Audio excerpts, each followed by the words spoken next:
Hello students, welcome to the next and last lecture on static switches. So in this session we will be understanding the working of static switches, um, working of single phase AC switches, DC switches, solid state relays and microelectronics relays. So you have been observing that when we have been discussing the power semiconductor device throughout this course, we have mentioned and we have related that these semiconductor devices are used as switches, right? So the switches are they are used as contactors. Okay, so if the power devices are used as static switches or contactors, the supply to these switches could be either AC or DC, isn't it? So we have already come across different examples there. So the switches, such switches where the input to the switches, if it is AC or DC, then accordingly these static switches are called AC static switches or DC static switches. So with that information or with that a brief intro, we will move on to our discussion um, regarding the static switches. So first we will start with single phase AC switch. So here you're already familiar with the discussion what we used to have in the previous discussions. So this is a simple circuit. Hope you are able to recognize this circuit here. This is a full wave circuit with two diodes, right? A rectifier circuit, of course. So if you can observe here, the switches, that is the semiconductor device used here in the circuit is the thyristors T1 and T2. Now, if at all, if I'm using these thyristors as switches, what is that I'm looking for? I'm looking for the output what you have to get by controlling the switch, right? So recall the discussions what we already had. Based on the firing angle, the decision where we take when to turn on these switches T1 and T2, accordingly we will be getting the output at the load in the positive half cycle and negative half cycle, right? So to get the positive half cycle output, obviously we have to turn on T1 and T2 is used to get the output in the negative half cycle of the AC input, right? So if this is your AC input Vs, as you can observe from the waveform. Now recall the things. If I want to have the complete positive half cycle, then I have to trigger T1, right, in the positive half cycle. And when do I have to trigger T1? Where I have to get the complete positive half cycle? It should be at omega t is equal to 0, isn't it? You remember, you recall the things. So if I am triggering T1 at omega t is equal to 0, then I will get the complete positive half cycle across the load, isn't it? And T2 has to be turned on or triggered obviously at pi. So if I turn on T2 to get the complete negative half cycle, then I have to turn on T2 at pi. Now observe here, if I turn on T1 at omega t is equal to 0 and T2 at omega is equal to pi, then the output what I'll be getting will be same as the input, isn't it? So what's the role of the semiconductor devices here or the static switches here? It just acts as a switch, right? It is connecting the input circuit with the output, right? And see here we are controlling the device. So our question may be like, what is the requirement of this semiconductor device or the thyristor. So if you recall a mechanical switch, what you have discussed in earlier sessions, mechanical switches will have mechanical contacts, right? And there will be like wear and tear of these contacts with the time. But here with the electronic switches, these are nothing but what we are discussing is nothing but electronic switches. So here the important features of the static switches are there is no contact, it has long life, right? There is no switching sounds there, no sparking because you are just turning on the device.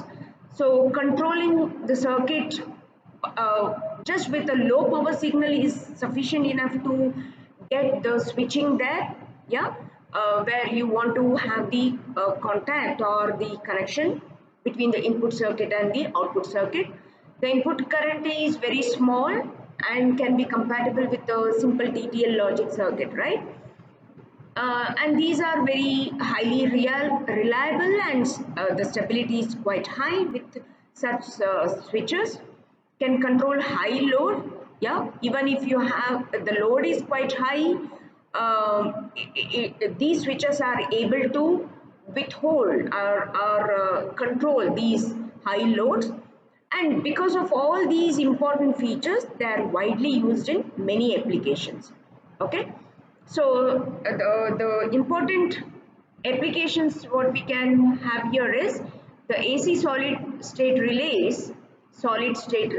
You can imagine you can use them in controlling the motor control to turn on and off or to control the direction of the rotation.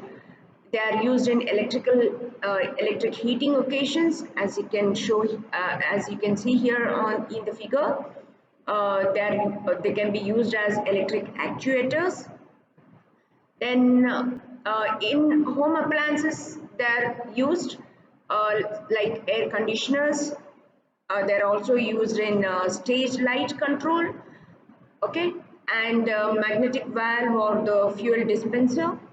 If you think of solid state relays, they're used in hybrid electric vehicles, again motor control and industrial control equipments.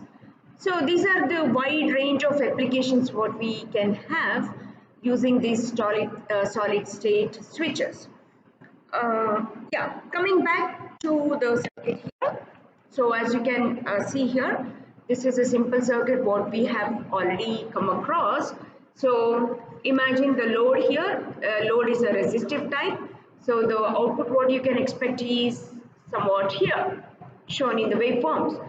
Okay, so if you trigger the thyristor T1 at omega t is equal to 0, you will get the complete positive half cycle at the output. That is same as the input. If you turn on T2 at omega t is equal to pi, then the complete negative cycle will be appearing. The input of the negative cycle of the input will be appearing at the load or the output. Okay, so this is the output waveform, output voltage waveform, and this is the current, obviously, which will be Vm by RL. So the magnitude of the current will be quite less compared to the output voltage.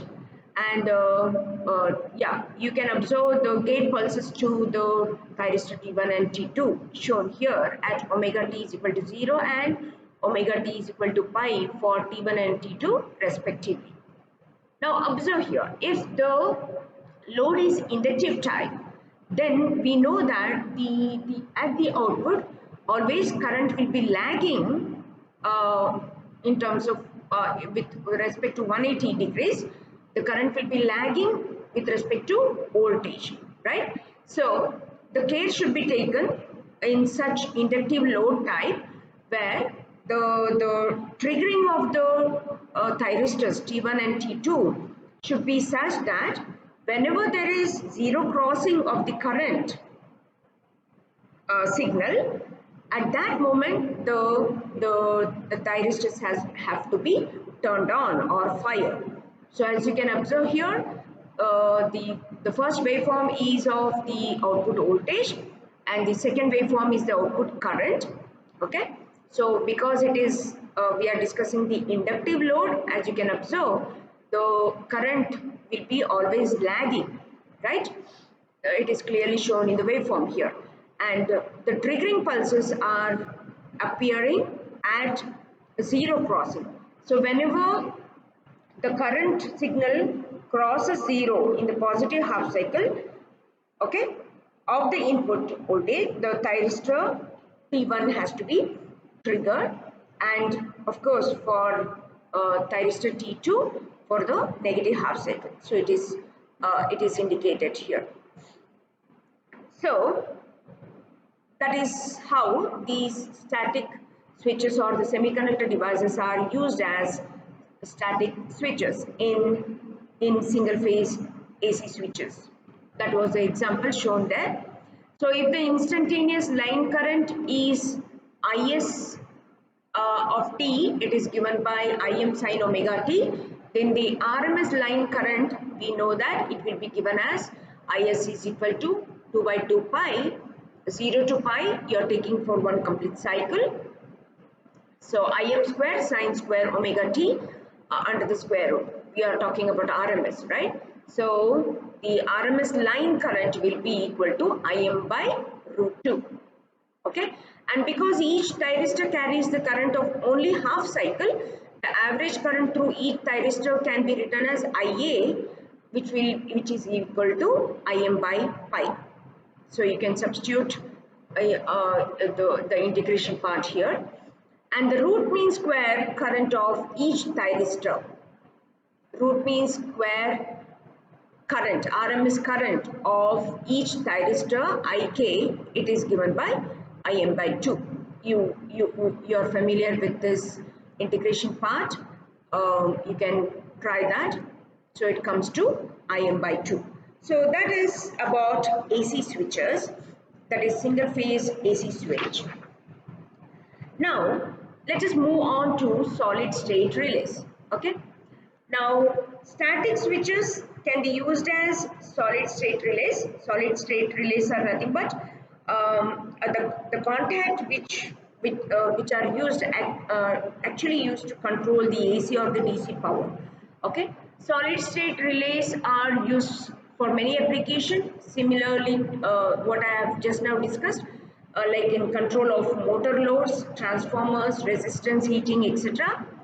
To replace the electromechanical relays. I hope you are familiar with electromechanical relays, where there will be contact and no contact there. So whenever you want to have a connection between the input circuit and the output circuit, the electromechanical relays will be placed in between the input and the output circuit.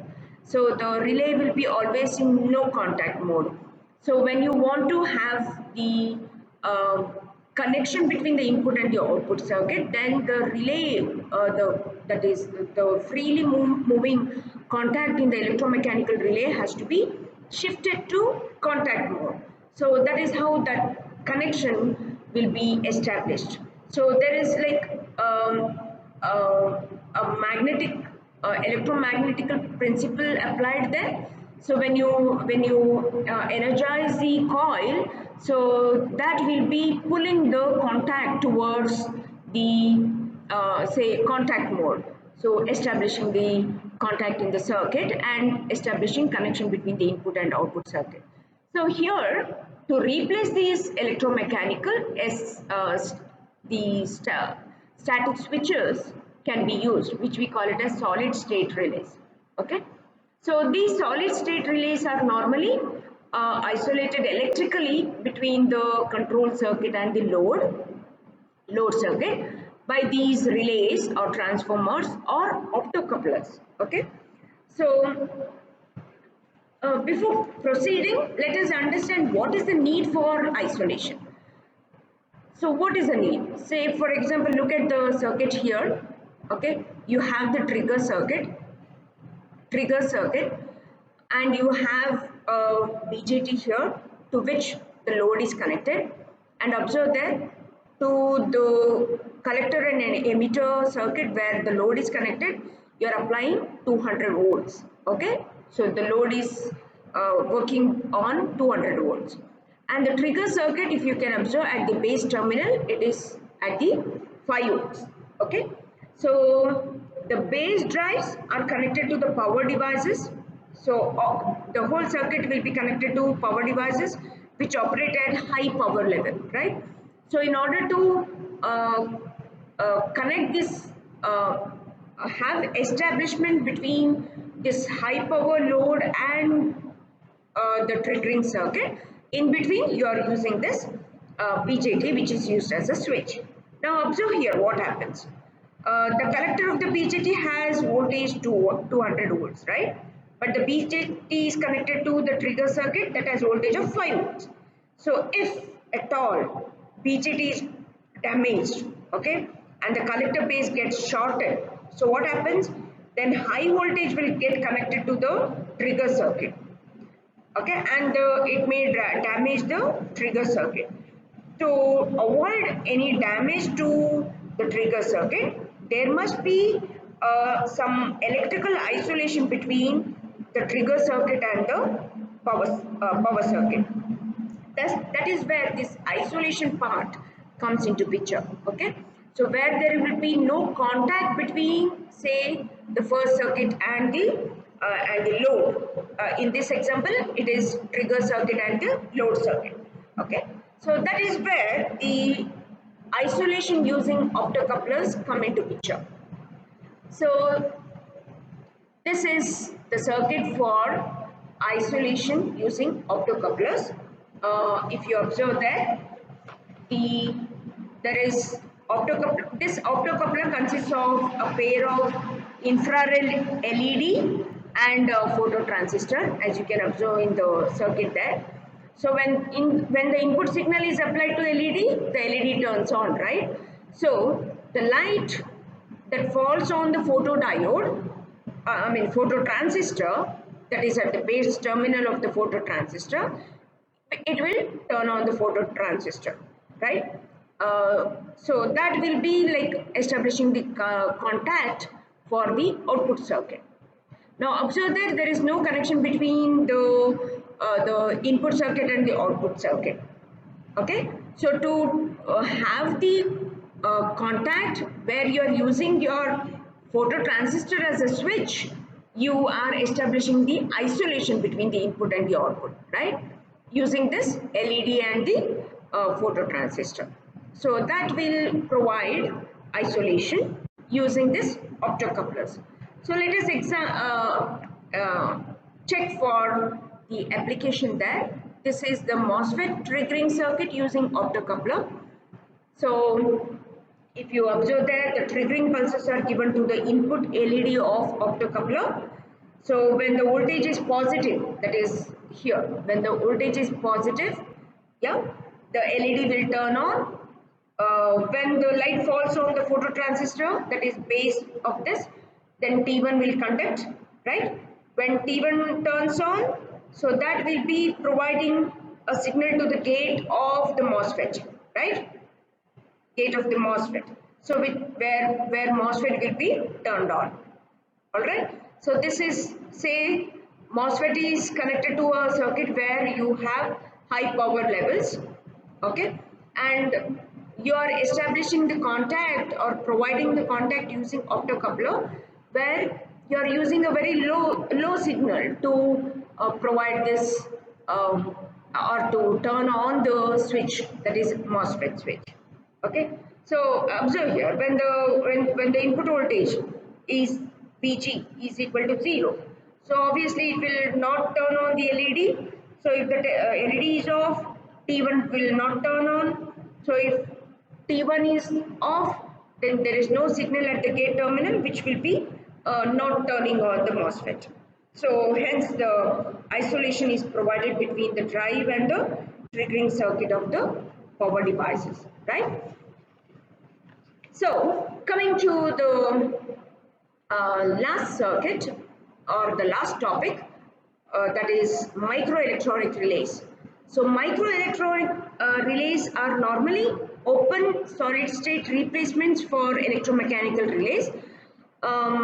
and are generally used for switching a purpose of analog signals. So there are two types, in fact, photovoltaic relays and photovoltaic isolators. So let me just show you the circuit diagrams of all these circuits what we have just discussed just now. Okay, so this is an example of the solid state relay, similar to using the optocoupler. Okay, DC solid state relay. Then you have this example of reed relay. This is a circuit of reed relay, okay, where there is a contact. So to drive this contact, you are using a pulse of 0 or a particular value, say 1. Okay, so that will be providing contact to the power semiconductor device here, which will be turning it on. Okay, and this is the circuit where I mentioned about the two types of microelectronic relays. So the first circuit is the example of photovoltaic relays. So here you can observe the photovoltaic relays connected here. Okay, they are the photovoltaic cells. So they are used to provide the output of PVGs. Okay, they are in fact photovoltaic generators. Their output is very small, negligible, which will be sufficient enough to drive the MOSFET, to turn on the MOSFET here. So observe here, this MOSFET circuit may be connected to a very high power level circuit there, but MOSFET is used as a switch, right? So whenever you are turning on the MOSFET, which is used as a switch, that will be providing some contact or connection to the high power circuit, right? So to drive the MOSFET on, the output of photovoltaic generator is used. Okay, and observe here there is again isolation provided using the optocoupler. So that is all all are interlinked, and uh, these solid state relay switches, as you are already familiar, they are used for switching operation in very high power circuits. And as we know that because there is no contacts, and the circuit is very simple, where they are used as electrical switches, just using a very low power signal to turn them on, to turn these switches, we are able to control the high power uh, circuits, right? So that is the importance and application of solid state switches or the static switches. So that completes the discussion in power electronics. I would request you to go through, study well, prepare well for this course. Um, though it looks confusing because most of the terms and uh, the the names look similar, but if you know the different converters there, so we have discussed DC to DC converter, AC to DC converter, DC to AC converters. So if you know different converters there, then you will be familiar with the working of, say, single phase, half wave or full wave type of converters, different converters. Okay, go through. Please come back if you have any doubt.